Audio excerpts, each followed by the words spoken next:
Nagbago na ang isip ni Senate President Cheese Escudero sa proseso ng impeachment ni Vice President Sara Duterte. Kung dati matigas siya na ito'y hindi dapat madaliin, ngayon isang motion lang, pwede na raw itong simulan. Narito ang agenda report ni Hannah T. Sa gitna ng mga batikos at pressure sa Senado, mga panawagang litisi na si Vice President Sara Duterte. Secretary will please call the roll. Tila nagbubukas na ng pinto si Senate President Cheese Escudero sa impeachment trial. Kung nooy iniiwan sa gantihan ng botohan ang concrete steps para rito, ngayon mas maliwanag na ang mensahe. Pwede nang umpisahan basta may magmumosyon. At yan na nga ang balak ng minority bloc sa plenaryo, 3 days bago matapos ang sesyon. Hindi ito aabuti ng 1 oras. So, let's not pretend that 1 hour is too much to ask. Kung ibang panukala sa plenary, umaabot tayo sa hating gabi. We may have only 3 days, but 3 days is not nothing. Para kay Ontiveros, tapos na ang debate. Di na kailangan pang pagbotohan.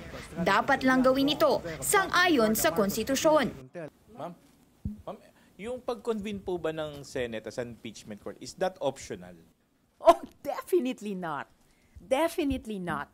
Kapag ang maging pananaw namin at ugali namin ay optional lang, yung pag-convene bilang impeachment court, susuwayin namin ang konstitusyon. Kami pa, Senado. Kung sakaling idadaan nga sa botohan ng proseso, gaya ng malinaw na sabi ni Escudero, may kasangga raw ang minority.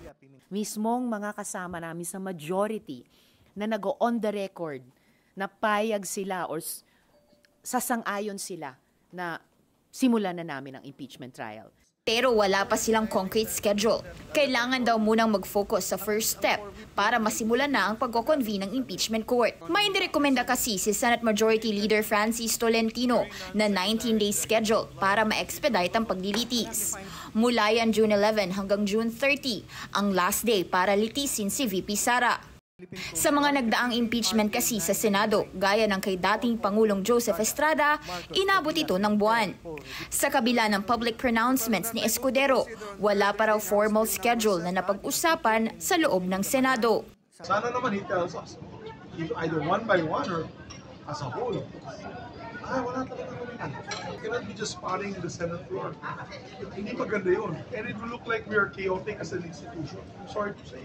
Sa panig ni Escudero, naninindigan siyang hindi siya umiilag sa impeachment. Ang gusto raw niya, formality at kaayusan. I don't fear that. I don't run away from that. In fact, that shows that we have a vibrant democracy. Ito'y tatapusin sa pamamagitan ng hindi suntukan o anuman, pero botohan. Tiwala rin si Escudero na tuloy sa June 11 ang pagko-convene ng impeachment court. Ako nag-set dun sa pananaw at palagay ko, matutuloy yun hanggang sa pag-issue nga namin ng summons. Paglilinaw ni Escudero, dapat hindi ituon ang paglilitis laban sa Senate body. Sagot niya sa members of the academe at ilang mga grupong kinukundina ang pagkaantala ng paglilitis. Hindi nila ito ginawa sa previous impeachment trials sa kasaysayan ng Pinas. At anya, hindi siya babase sa panig ng sinuman o anumang emosyon. I am performing and doing my role the best way I see fit without any fear or bias in favor or against anyone. Ngayon, nasa bola na ng Senate plenary ang kapalaran ni VP Sara and in the next 3 days, basag na ang katahimikan. Para sa agenda, Hannah T. Bilyonaryo News Channel.